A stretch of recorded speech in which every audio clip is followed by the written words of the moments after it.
Sometimes the deadliest predators are the ones who appear the most harmless. These words would haunt Rex Reaper Davidson and his Wild Wolves outlaw gang for years to come. What began as a routine shakedown at a remote highway rest area led to an encounter that would transform 5 hardened criminals into elite military contractors, all because they targeted Colonel Michael "Iron Mike" Harrison, a Delta Force legend who was about to teach them a lesson they would never forget. Before we jump back in, tell us where you're tuning in from, and if this story touches you, make sure you're subscribed, because tomorrow, I've saved something extra special for you. The Sunrise Rest Stop along Interstate 40 in eastern Arizona was usually deserted after sunset. Most travelers knew better than to linger here after dark, especially since the Wild Wolves had claimed this stretch of highway as their hunting ground. But on this moonlit night in late October, a lone RV sat in the otherwise empty parking lot, its hood up, emergency lights blinking steadily in the desert darkness. Rex Reaper Davidson guided his custom Harley into the rest stop, followed by his 4 most trusted lieutenants. The rumble of their engines shattered the desert silence as they circled the stranded vehicle like wolves closing in on wounded prey. Through the darkness, they could make out an elderly man in a worn baseball cap and flannel shirt, bent over the RV's engine compartment. "Well, what do we have here?" Reaper called out, cutting his engine. "Looks like someone could use some help." His voice carried a predatory edge that had made him infamous across 3 states. Snake, Demon, Ghost, and Butch spread out behind him, their leather cuts bearing the snarling wolf insignia that struck fear into travelers along this desolate stretch of highway. The old man didn't even look up from the engine, his weathered hands steady as he worked. "Appreciate the offer, but I've got it handled." The calm in his voice made Snake pause momentarily, but Demon stepped forward, cracking his knuckles. "Maybe you don't understand how this works, old-timer," Demon growled. "These roads ain't safe at night. You'll want our protection." His hand rested meaningfully on the chain wrapped around his waist. Finally, the old man straightened up, wiping his hands on a rag. His movements were deliberate, unhurried. His eyes, sharp despite his years, took in every detail of the situation. The desert wind carried the faint scent of motor oil and danger. "Son," he said quietly, "I've handled worse than this in places you couldn't find on a map. Best you boys move along." The calm authority in his voice made even Reaper hesitate for a split second, but pride and reputation were at stake. "Only one making mistakes here is you, Gramps," Reaper snarled, his hand moving to the knife at his belt. "Last chance to make this easy." "There's nothing easy about the path you're on," the old man replied, his voice carrying a weight that made Ghost shift uneasily. "But I'm giving you an opportunity here. Walk away. Come back when you're ready to be better men than this." Butch laughed, the sound harsh against the desert quiet. "Listen to this guy, thinking he can lecture us. Let's show him how the wolves handle disrespect." But as they moved to surround him, none of them noticed how the old man's stance had subtly shifted, how his hands now hung loose but ready at his sides, how his eyes tracked their movements with tactical precision. They were about to learn why some veterans don't need weapons to be dangerous, and why assuming someone's harmless based on their age can be a fatal mistake. Under that worn baseball cap was a man who had earned his nation's highest honors in shadows where few dared to tread. The moment Reaper lunged forward with his knife, the old man moved with a speed that defied his age. In one fluid motion, he sidestepped the blade, grabbed Reaper's wrist, and used the outlaw's own momentum to send him sprawling into Ghost. The knife clattered harmlessly across the asphalt. "That's your first warning," Iron Mike said calmly. "There won't be a second." Demon charged forward, swinging his chain in a deadly arc. But the veteran had spent decades in combat zones where mistakes meant death. He moved inside Demon's reach, the chain whistling harmlessly overhead. 2 precise strikes later, Demon was on his knees, gasping for air. Snake and Butch attacked together, trying to flank him. Iron Mike's movements were economical, each action flowing into the next with lethal precision. Snake's wild haymaker met empty air as the veteran ducked, swept his legs, and sent him crashing into a nearby trash can. Butch managed to grab Mike's shirt but found himself airborne. his world spinning before he hit the ground hard enough to drive the air from his lungs. Reaper scrambled to his feet, drawing a hidden pistol. "Nobody moves like that," he snarled. "Who the hell are you?" "Someone who's seen enough killing," Mike replied, his voice steady. "Put it down before you force my hand." But Reaper's finger was already tightening on the trigger. What happened next seemed impossible to the other wolves. Mike's hand moved in a blur, redirecting the gun as it fired. The shot echoed across the empty rest stop, the bullet harmlessly embedding itself in the asphalt. In the next instant, Reaper was disarmed, his arm locked behind his back in an iron grip. 30 years in Delta Force taught me to read men like you," Mike said quietly. "You're not killers, not yet. You're lost souls playing at being wolves, but you've never faced real predators." The other wolves froze, the revelation hitting them like a physical blow. Delta Force. The elite of the elite. The shadows within shadows. "You're lying," Demon gasped, still struggling to breathe properly. "You're just some old man." Mike's laugh held no humor. "Check my RV's license plate, call your contacts, you'll find I'm exactly who I say I am. The question is, what are you going to do with that information?" Ghost, who had been watching intently, suddenly spoke up. "I know that name. Iron Mike Harrison, the Damascus extraction, the Tehran rescue." "Most of my work never made the papers," Mike replied. "But yes, that's me. Now we have two ways this can go. You can leave, rethink your choices, maybe find a better path, or you can persist and I'll be forced to show you why Delta operators don't retire. We just find different battles to fight." Reaper, still held immobile, felt the calm strength in the grip that restrained him. This wasn't the desperate strength of someone fighting for their life. This was the controlled power of someone who had dealt death in the world's darkest corners and lived to tell about it. "We're done," Ghost said suddenly. "Boss, he could have killed us all. He chose not to." "Wisdom," Mike noted. "First smart thing I've heard tonight." He released Reaper, stepping back but staying ready. Sometimes the bravest thing a leader can do is admit when he's wrong. Reaper rubbed his shoulder, his pride warring with his survival instinct. The other wolves watched him, waiting. In their world, showing mercy was weakness, but they'd just witnessed something that shattered their understanding of strength. "This isn't over," Reaper managed, but his voice lacked conviction. "It is for tonight," Mike replied. "But remember this moment. Remember that true strength isn't about intimidation. It's about knowing when to fight and, more importantly, when not to." The wolves retreated to their bikes, their movements stiff from more than just the physical confrontation. As engines roared to life, Mike called out one last time. "When you're ready to find a better way, ask around at VA centers. They'll know how to find me." The outlaws rode off into the desert night, but each carried with them the seed of doubt about the path they'd chosen.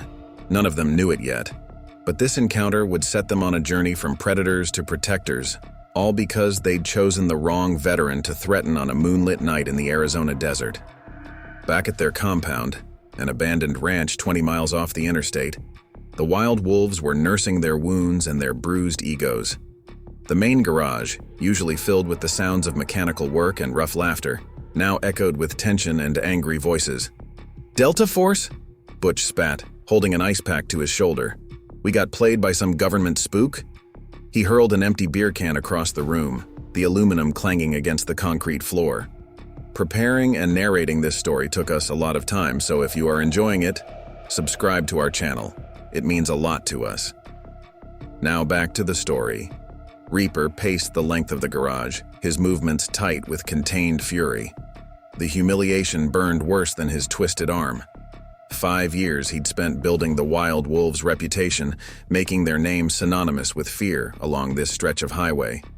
Now, in one night, an old man had made them look like amateurs.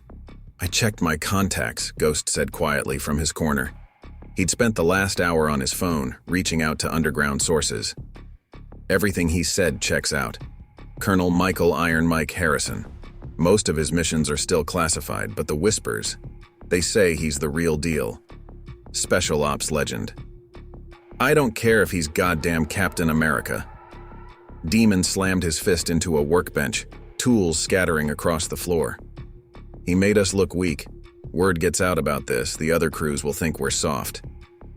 Snake, who had been unusually quiet, looked up from cleaning his brass knuckles. Maybe we should let this one go, boss. Pick easier targets. Reaper spun around, his eyes blazing. Let it go? Let it go. His voice rose to a shout. We're the wild wolves. We don't let anything go. We show everyone what happens when you disrespect us. He stalked over to the planning table, spreading out a map of the highway system. That old man thinks he's so smart, trying to teach us a lesson. Well, we're going to teach him one instead. Nobody makes fools of the wolves. Ghost stepped forward, his face troubled. Boss, think about this. If he really is Delta Force. Was Delta Force? Reaper cut him off. Now he's just an old man in an RV. We catch him right, with all our crew, he won't stand a chance. I don't know, Snake muttered. You saw how he moved. That wasn't luck. What I saw, Reaper snarled, was us holding back. We weren't ready. Now we will be. He pulled out his phone, starting to text other members of the gang. I'm calling in everyone, full crew, 20 bikes strong. Demon grinned, his earlier humiliation turning to bloodlust. Now that's more like it. Overwhelm him with numbers. But Ghost couldn't shake the memory of how the veteran had controlled the fight, how each movement had been precise, measured, like he was choosing not to do worse. Boss, maybe we should think about what he said, about finding a better... Reaper's fist slammed into the table. You going soft on me, Ghost, after everything we built? Ghost held his leader's gaze for a moment before looking away. No, boss. Just thinking tactical. Good. Reaper turned back to the map. Because we're going to find him. And this time, we're going to show him and everyone else what happens when you challenge the wolves. As the night wore on, they planned their revenge. More gang members arrived, the garage filling with leather-clad figures eager to restore their crew's reputation. But Ghost noticed something different in their usual bravado, an undercurrent of uncertainty. The story of the old man had spread quickly, growing with each telling. I heard he took down a Taliban warlord with his bare hands, one prospect whispered. They say he led missions even SEAL teams wouldn't touch, another added. Reaper silenced them with a glare. He bleeds like anyone else, and we're going to prove it. But as they finalized their plans, none of them could fully suppress the nagging doubt the veteran had planted. His words about better paths and lost souls echoed in their minds, competing with their thirst for revenge. What none of them knew was that their planned retaliation would lead them down a path none of them expected, a path that would transform them from highway predators into something none of them could yet imagine.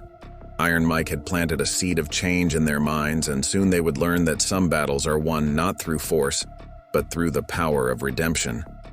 The revenge plan had seemed perfect in the darkness of the garage. 20 bikes strong, they would corner Iron Mike at the next rest stop, overwhelm him with numbers, and restore their reputation. But they hadn't counted on one crucial detail. A Delta Force operator never stops being tactical. Mike had already called in his own backup. As the wild wolves roared into the Coyote Ridge rest area at midnight, they found not one lone veteran, but a full tactical response team.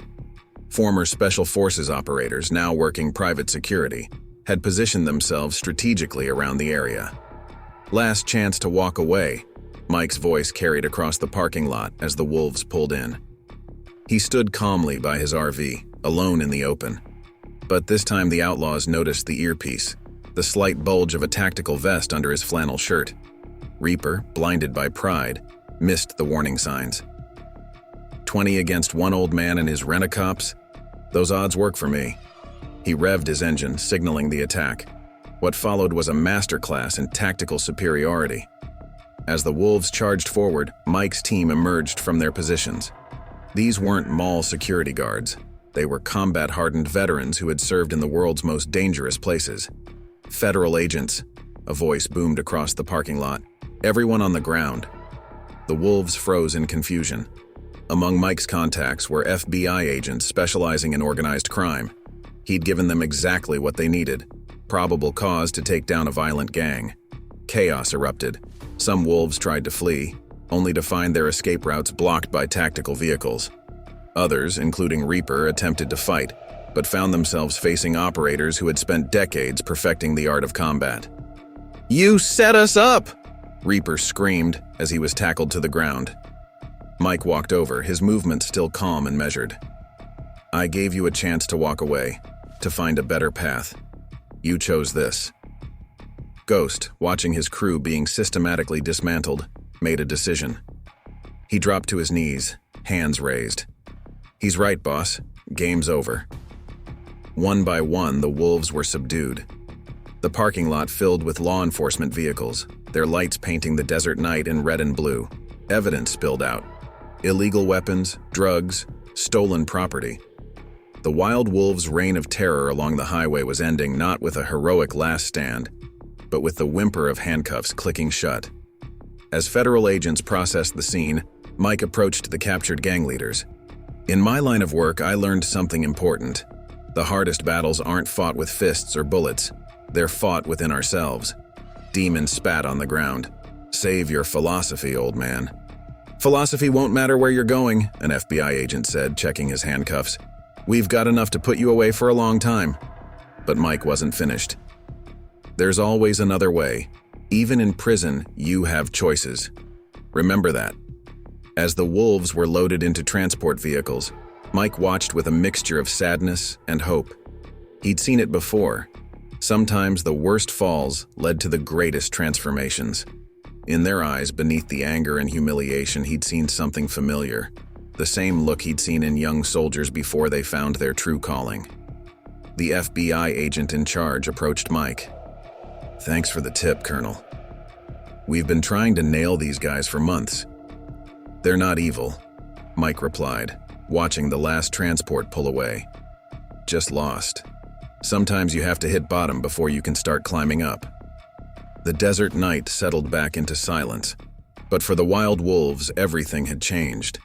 Their world of easy intimidation and highway robbery had crumbled, replaced by the cold reality of prison cells and federal charges. But none of them knew that this end was really a beginning, the start of a journey that would transform them from predators to protectors. As dawn broke over the Arizona desert, the legend of the wild wolves was already changing.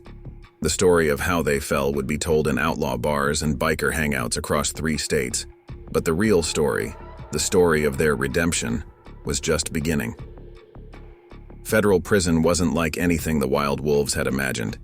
Inside the concrete walls of maximum security, their fearsome reputation meant nothing. Reaper, once the alpha predator of the highways, now sat alone in his cell, staring at the gray walls as months slowly turned into years. 5 to 10, the judge had said, with possibility of parole based on behavior and rehabilitation. The words echoed in his mind during sleepless nights. The wolves had been separated, sent to different facilities across the country. Prison counselors said it was to break their gang mentality. In isolation, each former wolf was forced to confront the path that had led them here. Ghost found himself drawn to the prison library. Between the dusty shelves, he discovered books about military history, special operations, and veterans' experiences. The more he read about men like Iron Mike, the more he understood what they'd encountered that night. "Says here Colonel Harrison led the rescue of 30 hostages in Yemen," he told Snake during yard time after they'd been transferred to the same facility. "Did it with 0 casualties. Man's a living legend." Snake, who'd taken up weight training to pass the time, racked his dumbbells. "You know what keeps eating at me? He could have killed us all that night. Didn't even need his backup team. But he chose not to." In another facility, Demon was struggling with his own demons. The mandatory anger management sessions had started as a joke to him, but slowly the counselor's words began to sink in. "You're not angry at the world," she told him during one session. "You're angry at yourself. The question is, what are you going to do about it?" Butch found unexpected solace in the prison's veteran support group. The facilitator, a former Marine, recognized something in him, a desire for structure, for purpose, for belonging that had led him down the wrong path. "You know," the facilitator said one day, "there are better ways to find brotherhood than joining a gang." But it was Reaper who underwent the most profound transformation. In solitary confinement after a fight, he finally had nothing left but his thoughts and the memory of Iron Mike's words. There's always another way. One day, a letter arrived for him. The return address made his hands shake. Colonel Michael Harrison, U.S. Army retired. I've been keeping tabs on your progress, the letter read. Prison can break you, or it can remake you. The choice is yours. But remember what I saw that night. Men playing at being wolves because they couldn't see their own worth. You're better than that. All of you are. The letter included newspaper clippings about veteran-run security firms, about former criminals who had found redemption through service, about second chances earned the hard way. In their separate cells, each former wolf began to change. They enrolled in GED programs, took anger management seriously, participated in rehabilitation workshops. The changes were small at first. Reaper stopping a prison fight instead of starting one. Ghost mentoring younger inmates. Snake teaching others to read. During family visits, their loved ones noticed the differences. The wild fury in their eyes had been replaced by something else. Purpose, maybe even hope. You seem different, Reaper's mother said during one visit. Calmer. Meeting that veteran, he replied. It wasn't just about getting caught. He showed us what real strength looks like. Took me 3 years in here to finally understand it. The prison chaplain, who had watched countless men cycle through the system, noted their transformations in his records. Genuine change, he wrote. Not just playing the system. As their sentences progressed, each former wolf found himself drawn to stories of military service, of protection instead of predation, of brotherhood earned through sacrifice rather than intimidation. Iron Mike's influence, though brief, had planted seeds that grew in the fertile soil of their confinement. None of them knew it yet, but their time behind bars was preparing them for a future they couldn't imagine. A future where their skills would be used to protect rather than threaten, to serve rather than intimidate. The wild wolves were dying in those cells, but something else was being born. Six freedom hit like a punch to the gut. After 5 years behind bars, Reaper, now just Rex Davidson, stood outside the prison gates with nothing but a small bag of belongings and the clothes on his back. The world had changed, or maybe he had. His first stop was a halfway house in Phoenix. The stark room wasn't much bigger than his cell, but at least the door could open. Job applications piled up on his small desk, each one requiring the dreaded checkbox. Have you ever been convicted of a felony? Ghost was released next, 3 months later. He found himself sleeping on his sister's couch, each day a struggle to prove he'd changed. Ex-gang member with a federal record, he muttered during another failed interview. Not exactly employee of the month material. Snake ended up in a homeless shelter after his release. His size, once used to intimidate, now made people cross the street when they saw him coming. The shelter manager, a Vietnam vet, recognized the lost look in his eyes. Takes time to find your footing, he said, sliding over an extra plate at dinner. Demon bounced between temporary jobs, each ending when the background check came through. The anger management skills he'd learned inside were tested daily. We don't hire your kind, one manager told him bluntly. He left without throwing a punch. Progress, but it didn't pay the bills. Butch had it marginally better. His uncle's auto shop took him on, but customers would leave when they saw his prison tattoos. Cover them up, his uncle suggested, but some marks couldn't be hidden so easily. They tried to meet weekly at a cheap diner, pooling their meager resources for coffee and toast. Could restart the wolves, Butch suggested during one particularly low moment. Territory's wide open now. No, Rex said firmly, surprising himself with the conviction in his voice. We're done with that life.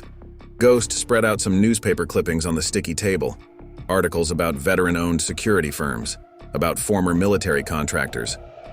Remember what the colonel said about finding another way? Snake studied the articles. Most of these places won't touch guys with records. Most, Rex echoed, but not all. He pulled out a worn letter from his jacket. Iron Mike's letter from prison. Says here some firms specialize in rehabilitation cases.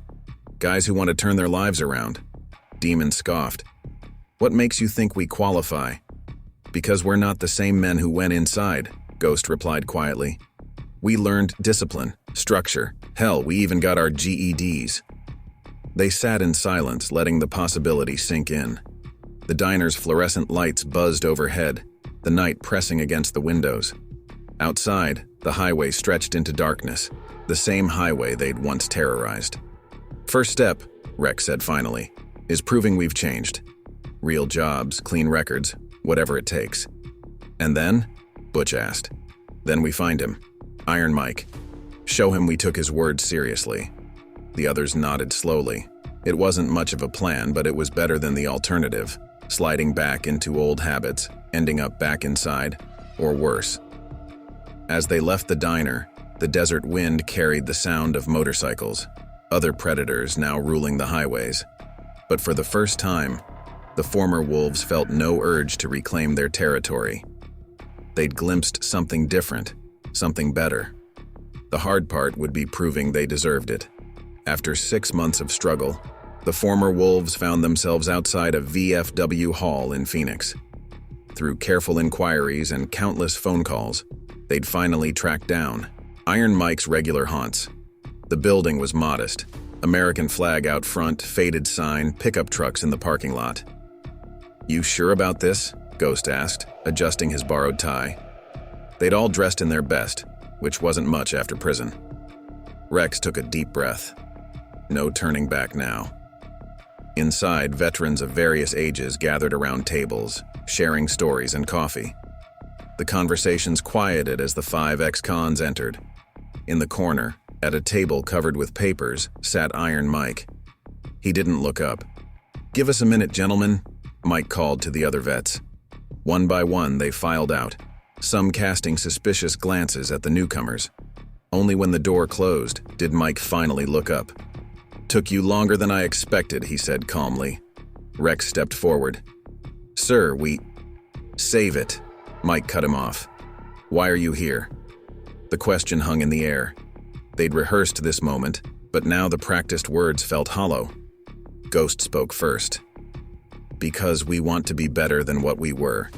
Because everything you said that night was right. Mike studied them, noting the changes prison had wrought. The wild fury was gone from their eyes, replaced by something else. Determination, maybe even hope. 5 years inside, Mike said. From what I hear, you used the time well. GEDs, anger management, rehabilitation programs. You kept tabs on us? Butch asked. I make it a point to follow up on potential investments. Investments? Snake shifted uncomfortably. Mike stood, his movements still fluid despite the years. Men with your background, you understand violence, territory, loyalty. Those aren't inherently negative traits, it's how you use them that matters. He walked to a bulletin board covered with business cards and flyers. Private security firms, protection details, risk management. Jobs for men who understand the darker side of life but choose to stand against it. With our records, Demon scoffed. Nobody's going to trust us. They'll trust my word, Mike replied. If you earn it. Rex stepped forward. What do we need to do? Prove yourselves, not to me, to yourselves. Work here at the VFW, help other vets, learn what real service means. After that, we'll talk about next steps. For how long? Butch asked. As long as it takes. Real change isn't about checking boxes. It's about transforming who you are. The former wolves exchanged looks. This wasn't what they'd expected. They'd hoped for immediate answers, concrete solutions. Instead, they were being offered another test. We're in, Rex said finally. Whatever it takes. Mike nodded slightly. Report tomorrow at 0600. We'll start with basics. Maintenance, organization, helping with veteran outreach programs. You'll work under my direct supervision. As they turned to leave, Mike called out. One more thing. The men who walk out that door better not be the same ones who terrorized highways. Those men don't have a place here. They died in prison, Ghost replied quietly. We'll see, Mike said. Actions speak louder than words. Tomorrow, 0600. Don't be late. They left the VFW hall into the Arizona sunset, each lost in thought. This was another turning point, like the night at the rest stop, like the day they were sentenced. But this time, they were choosing their path with clear eyes. "Think he really believes in us?" Snake asked. Rex watched the sun sink behind the mountains. "Number, but he's giving us the chance to make him believe. That's more than anyone else has offered." The VFW hall became their new battleground.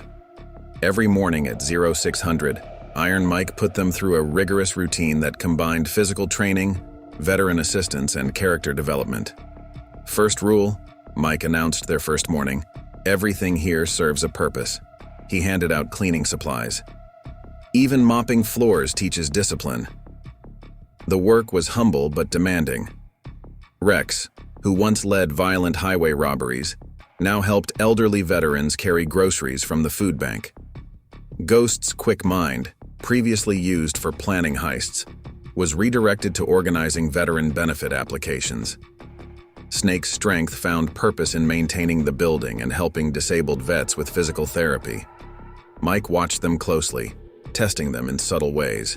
He'd leave cash unattended, create situations that could trigger their anger, present opportunities to fall back into old patterns. Each test was a chance to prove their transformation was real. "You think we don't see what you're doing?" Demon asked one day after keeping his cool when a younger vet deliberately provoked him. Mike smiled slightly. "Part of the training. In private security, you'll face worse provocations. Need to know you can handle it." The physical training was intense. Mike brought in other veteran operators to drill them in defensive tactics, close protection techniques, and tactical awareness. Their criminal background, ironically, gave them an edge in understanding security vulnerabilities. "You know how predators think," Mike explained during a training session. "Now learn to think like protectors." Butch discovered a talent for tactical driving, his years of evading law enforcement now channeled into defensive vehicle operations. Ghost excelled at threat assessment, his street instincts translating well to security planning. The hardest part wasn't physical, it was emotional. Working with veterans meant confronting real sacrifice, real courage. They heard stories of battles fought not for profit or territory, but for brothers in arms and higher principles. "Remember Johnson?" one vet asked Mike during a support group session. "Threw himself on a grenade in Fallujah, saved our whole squad." The former wolves sat quietly, their own past war stories of highway robbery feeling hollow in comparison. Education continued alongside their training.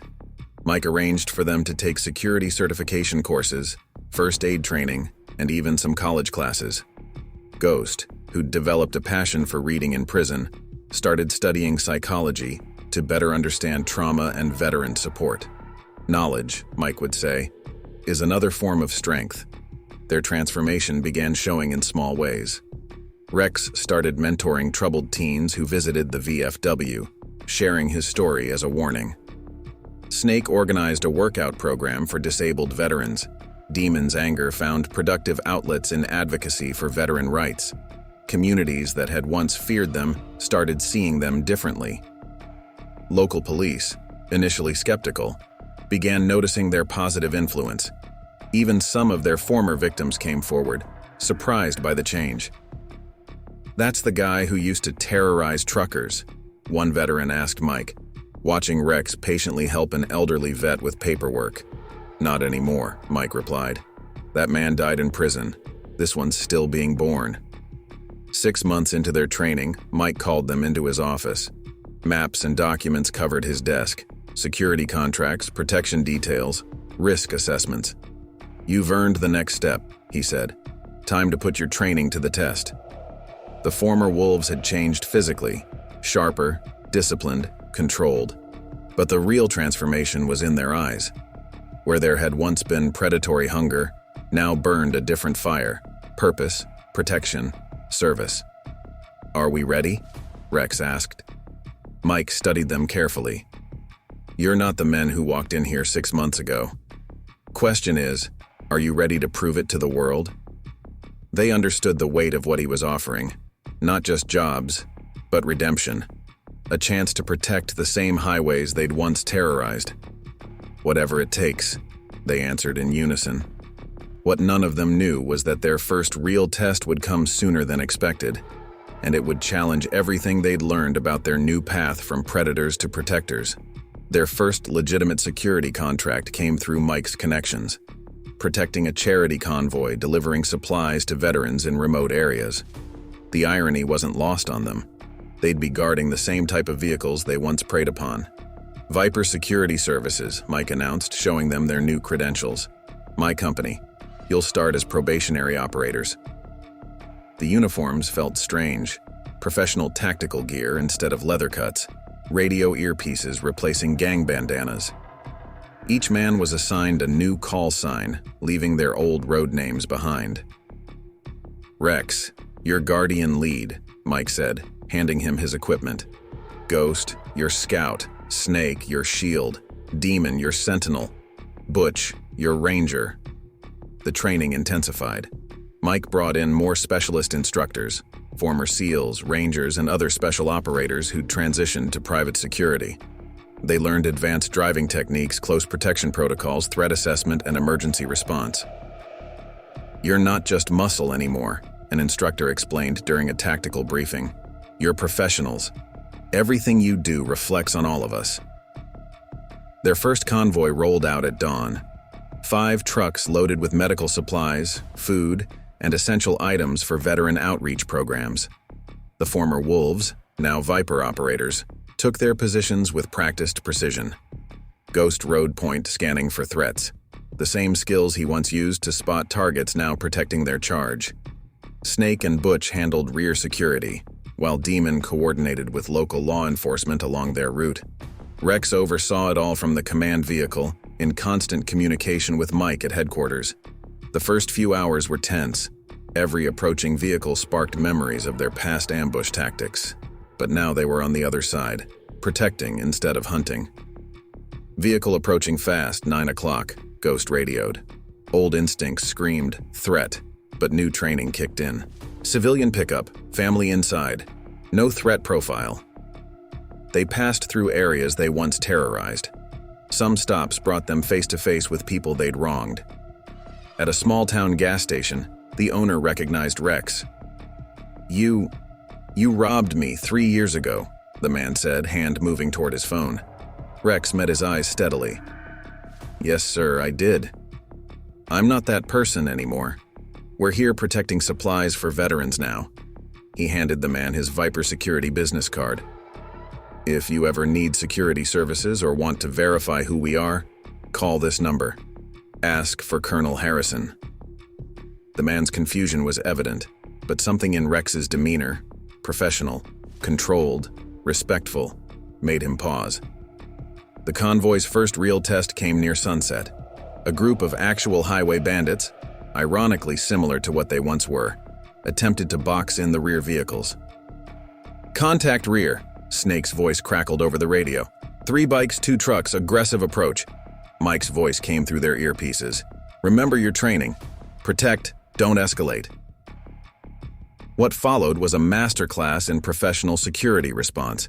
Using their knowledge of predatory tactics, they anticipated and countered every move.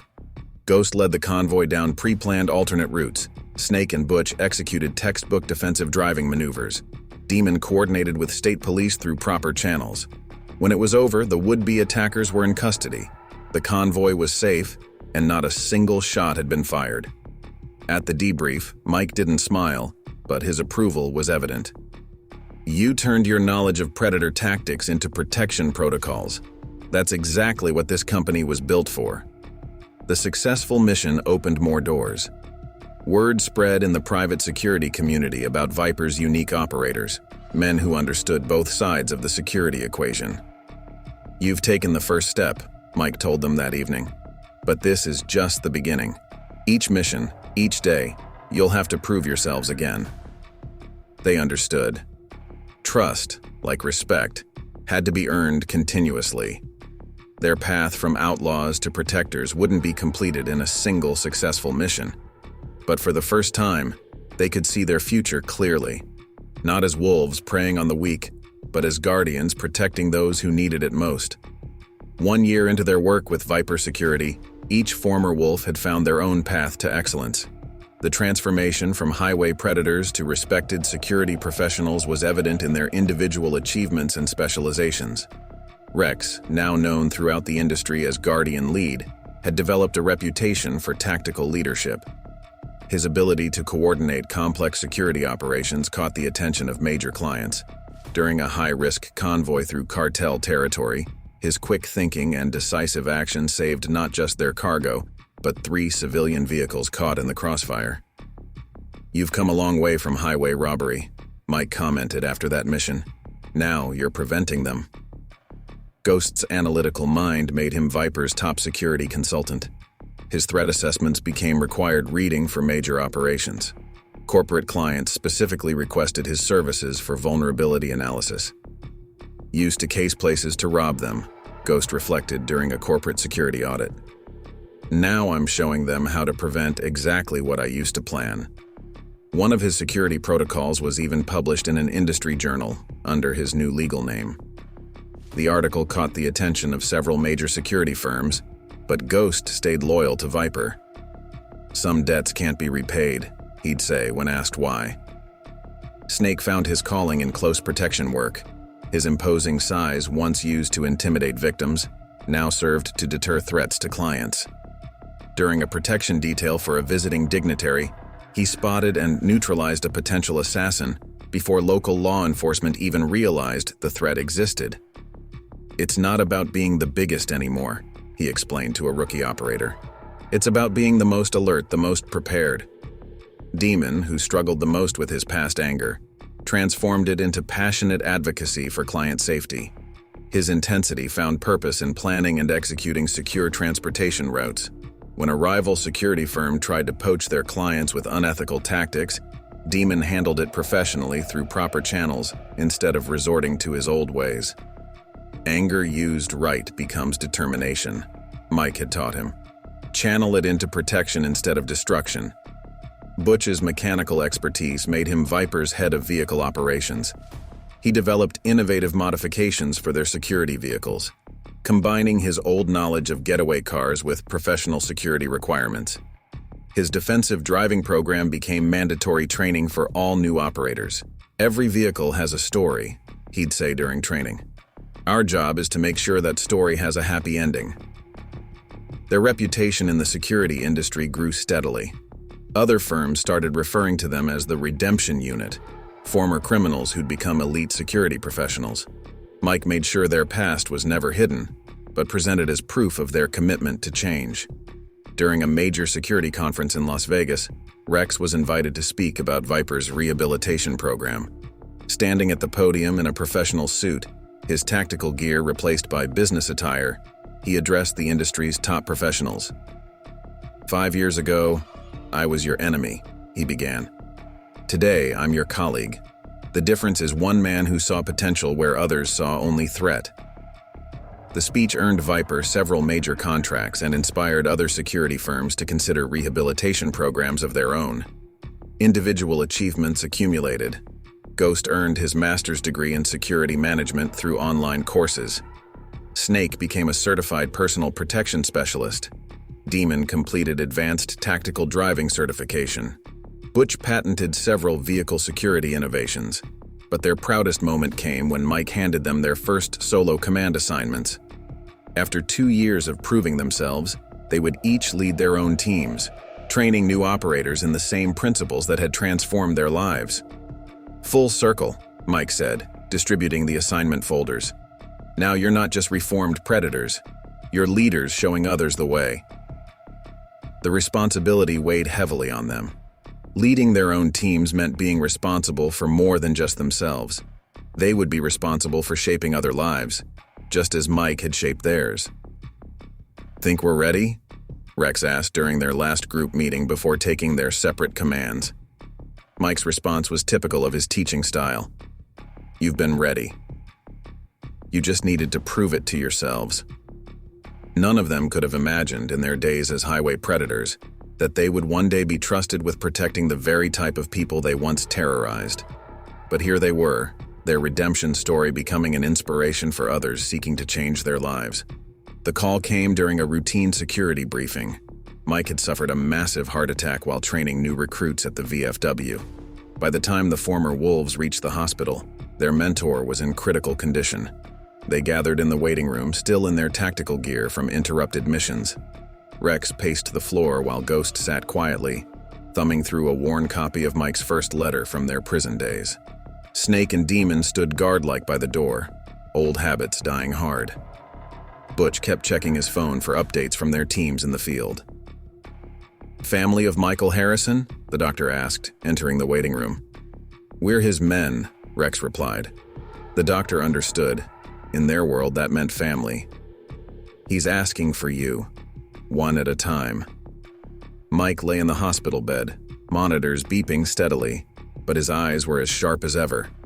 He spoke to each of them privately, saving Rex for last. Ghost emerged from his visit with tears he didn't try to hide. He said he's prouder of us than any unit he commanded in Delta. Snake came out holding a small box, Mike's personal challenge coin from his Delta Force days. Said it's time it protected someone else. Demon's visit was longer. When he finally came out, his usual intensity was subdued. He made me promise to keep the anger controlled, keep using it right. Butch returned with Mike's old tactical watch. Told me to keep our teams running on time, just like he taught us. When Rex entered, Mike was sitting up slightly, his voice weak but determined. "Guardian lead," Mike said, using Rex's operational call sign. "Time for your final orders." "Sir, you'll be back in the field soon." Mike waved off the optimism. "I've fought enough battles to know which ones can't be won. Viper security is yours now, all of you. The paperwork's already done." Rex stood straighter, feeling the weight of the responsibility. "We're not ready." "That's what makes you ready." Mike reached for a folder on his bedside table. "Your last mission from me. Keep building what we started. Keep giving others the same chance you got." "How?"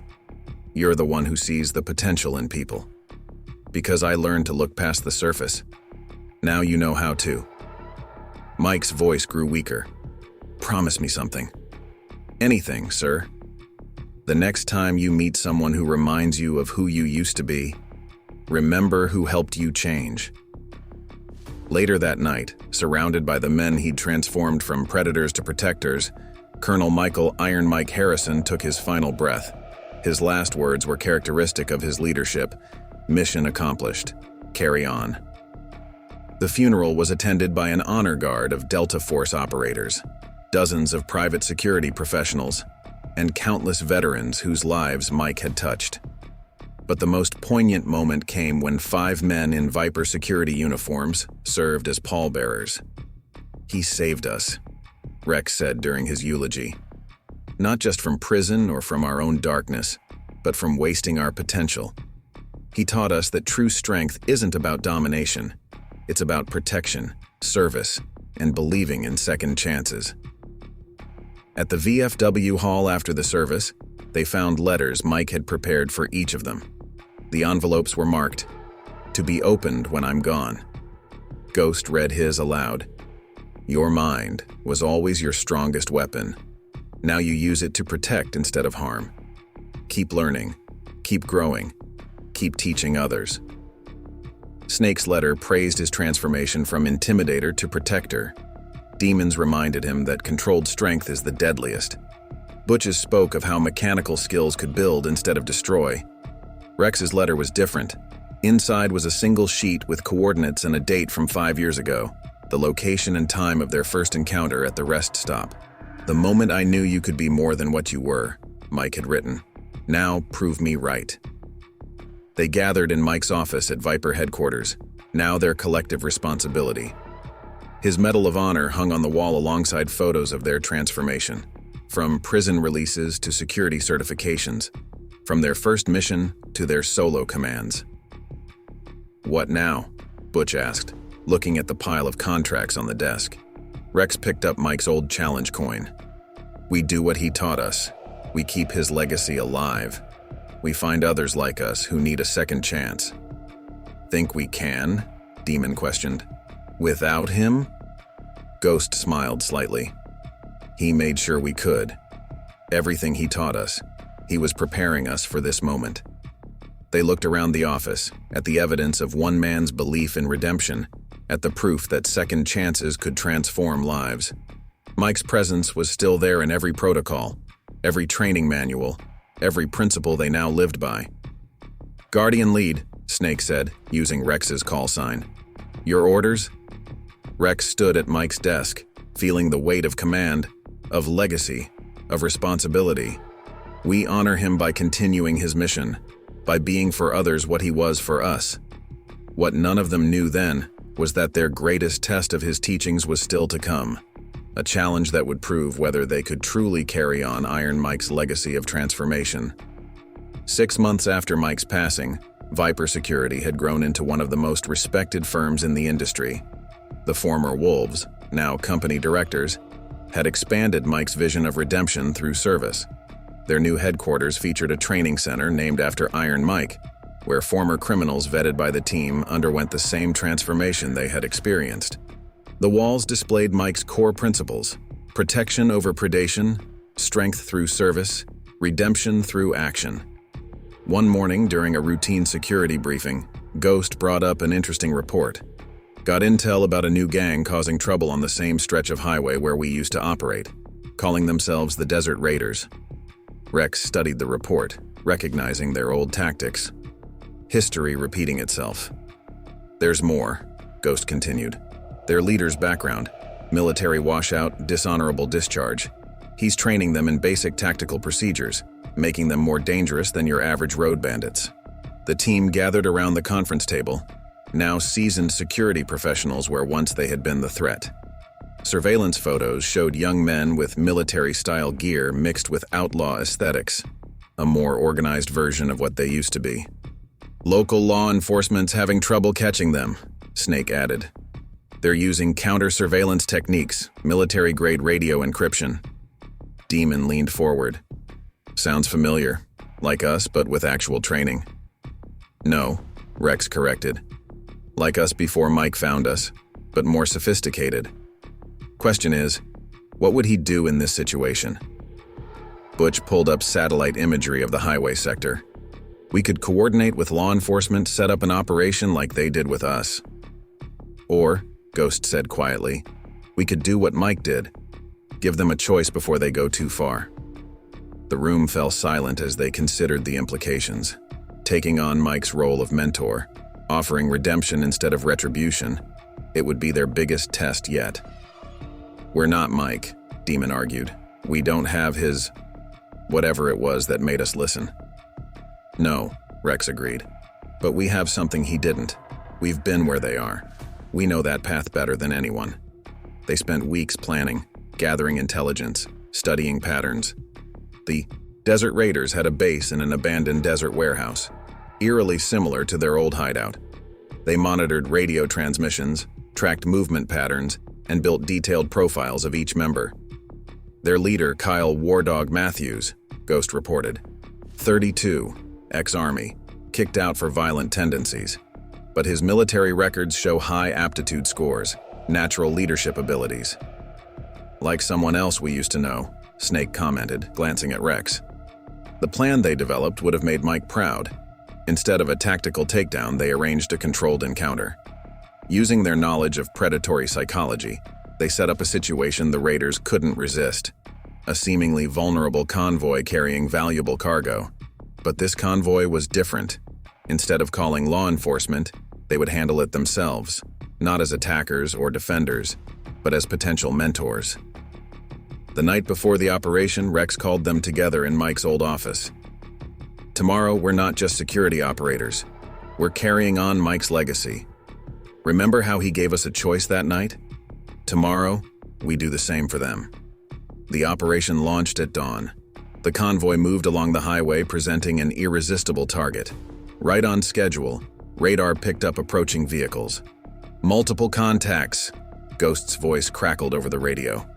They're moving into position. Just like we used to, Demon commented. Rex keyed his mic. Remember, we're not here to fight them. We're here to show them another way. The raiders struck with military precision, but they found themselves facing opponents who knew every move before they made it. Each attack was countered not with violence but with professional restraint, every tactic met with superior experience. Finally, surrounded and outmaneuvered, War Dog and his crew found themselves facing 5 men who seemed to anticipate their every move. "Impressive setup," Rex called out, stepping forward. "Reminds me of how we used to operate, before we found a better way." "Who are you?" War Dog demanded. "Someone who stood where you're standing 5 years ago, when a Delta Force operator named Mike Harrison offered us a choice." Recognition flickered in War Dog's eyes. "The Wild Wolves. You're the crew that disappeared." "We didn't disappear," Ghost corrected. "We evolved." What followed was a conversation that echoed across time, the same truths Mike had shared with them, now offered to a new generation of lost souls. They spoke of redemption, of purpose, of using skills for protection instead of predation. "You've got military training," Rex said to War Dog. "Leadership abilities. You could be protecting these roads instead of terrorizing them." "With our records?" One of the raiders scoffed. "Especially with your records," Snake replied. "Sometimes the best protectors are the ones who understand the predators." As the sun set over the desert highway, choices were made that would change lives. Not all the raiders accepted the offer, but enough did to make Mike's legacy proud. Back at headquarters, looking at Mike's photo on the wall, Rex smiled. "Mission accomplished, sir," he whispered. "We carried on." 10 years after that fateful night at the rest stop, Viper Security had become more than just a company. It was a symbol of transformation. The former Wild Wolves, now respected security industry leaders, had expanded Iron Mike's vision beyond anything they'd imagined. The redemption program, as they called it, had transformed over 50 former criminals into professional security operators. Each success story added to Mike's legacy, proving that his belief in second chances wasn't just idealism, it was a practical path to change. One morning, during their weekly directors' meeting, Ghost brought up a memory. 10 years ago today, the night we met Mike. They gathered at the same rest stop after the meeting, now renovated and secure, partly funded by Viper Security. A memorial plaque honored Iron Mike, telling the story of how one veteran's courage had changed not just 5 lives, but created a ripple effect of transformation. "Remember how scared people used to be to stop here?" Snake mused, watching families safely using the facility. "Now it's one of the most secure spots on the highway," Demon added. "Our teams make sure of that." Their radio crackled, a situation developing near their old territory. A group of young bikers harassing travelers, testing boundaries, history echoing across a decade. "Your call, Guardian Lead," Ghost said to Rex. "How do we handle this?" Rex smiled slightly. "Same way Mike would. We give them a choice." They set up the encounter carefully, drawing on years of experience both as predators and protectors. When they confronted the young gang, it was with the same calm authority Mike had shown them. "Let me guess," Rex said to the startled young leader. "You think fear equals respect. Think. Terrorizing travelers makes you powerful." "Who the hell are you?" the kid demanded. 10 years ago, I stood where you're standing, running a crew called the Wild Wolves. Thought we were untouchable until we met a veteran who showed us what real strength looks like." The story of their transformation had become almost legendary in outlaw circles. The young bikers' attitudes shifted from defiance to curiosity. "The Wild Wolves? You're the ones who became Viper Security?" Ghost stepped forward. "The ones who learned that protecting people takes more strength than terrorizing them." They shared their story, not just the dramatic confrontation with Mike, but the hard journey that followed. The prison time, the struggles, the moment of choice that changed everything. "So what?" one biker challenged. "We supposed to just give up everything we built?" "No," Rex replied, echoing Mike's words from long ago. "You're supposed to build something better, something that lasts." Snake outlined the redemption program. The training, the opportunity, the chance to be part of something bigger than themselves. Demon spoke about channeling anger into purpose. Butch explained how street skills could translate into professional expertise. Choice is yours, Rex concluded. Same choice we got 10 years ago. Keep going down this road until you hit a dead end, or take a different path. Become something more than what you are. The young bikers exchanged looks, the same uncertain glances the wolves had shared a decade ago. The same moment of decision between continuing down a dark path or reaching for something better. How do we know you're for real? Their leader asked. Rex handed him a card, the same type Mike had once given them. Show up tomorrow at this address. See for yourself. As the young crew rode away, slower and straighter than they'd arrived, the former wolves felt Mike's presence strongly. Think they'll show up? Butch asked. Some will, Ghost replied. The ones ready for change, just like us. Back at headquarters, they gathered in the memorial room dedicated to Iron Mike. His Medal of Honor shared space with photos of their journey, from outlaw bikers to security professionals, from predators to protectors. Full circle, Rex said quietly. We're not just carrying on his legacy anymore, we're expanding it. The next morning, when 3 of the young bikers showed up at Viper's training center, they found 5 men who understood exactly where they were coming from, and more importantly, where they could go. Welcome to day 1, Rex announced. The hard part isn't changing who you are, it's becoming who you always could have been. Looking at these new recruits, they saw themselves from 10 years ago, lost souls ready for direction, predators with the potential to become protectors. Iron Mike's legacy lived on, not just in them, but in every life they helped transform. 15 years after their encounter with Iron Mike at that desert rest stop, Viper Security had grown into an international force for change. The company now operated in 12 states and 3 countries, with over 200 reformed operators working across various security sectors. On the anniversary of Mike's passing, the original 5 gathered at his grave. Each success story, each life changed, was a tribute to the man who had seen past their violent exterior to the potential within. Remember what you told us that first day of training? Rex asked the quiet headstone. About strength being more than just power over others? The company they'd built proved those words. Viper's redemption program had become a model studied by law enforcement and security firms worldwide. Their operators, all former criminals who'd chosen a different path, had the highest success rate in the industry. Got something to show you, sir, Ghost said, placing a framed article on the grave. The Wall Street Journal feature told their story. From highway predators to industry leaders, how one veteran's vision changed private security. Snake laid down his latest achievement, an award for Viper's veteran support programs. Demon added his anger management certification, now using his experience to counsel others struggling with similar demons. Butch placed a photo of Viper's new training facility, named the Iron Mike Academy. Company's big news these days, Rex continued. But that's not what you'd care about, is it? You'd want to know about the lives changed.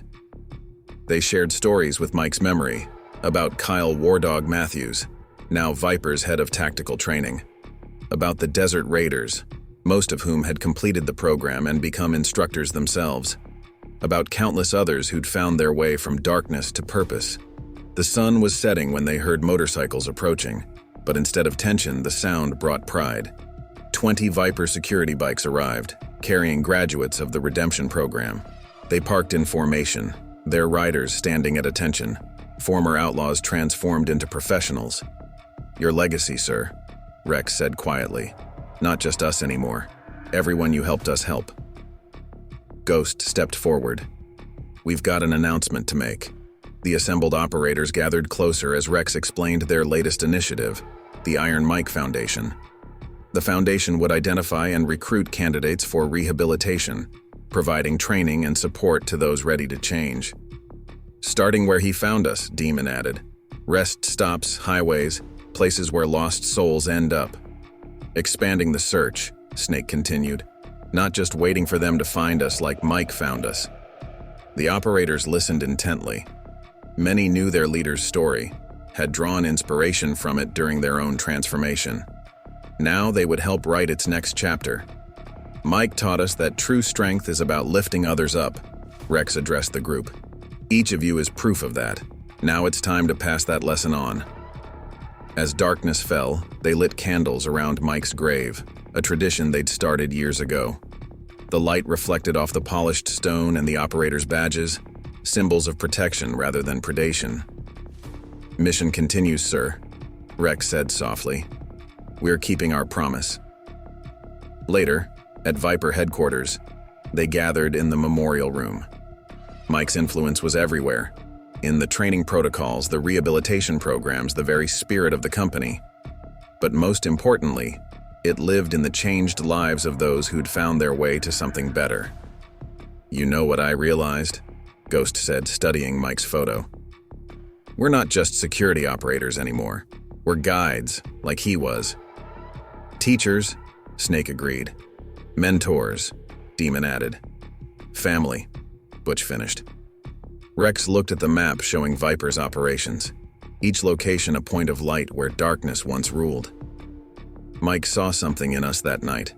Not just what we were, but what we could become. Now we do the same for others. Outside, the desert wind carried the sound of bikes. Not outlaws anymore, but protectors. On highways where criminals once preyed on travelers, Viper teams kept watch. In rest stops and truck stations, their operators looked for signs of those needing guidance, ready to offer the same choice they'd received. The legacy of one veteran's belief in redemption had grown beyond anything they could have imagined that night 15 years ago. But the core truth remained the same.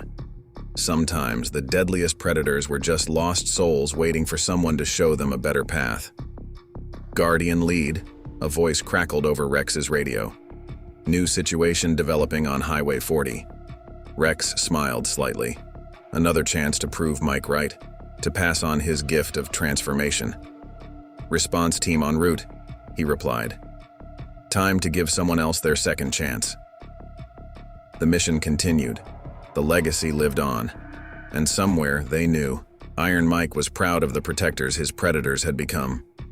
Up next, you've got two more standout stories right on your screen. If this one hit the mark, you won't want to pass these up. Just click and check them out.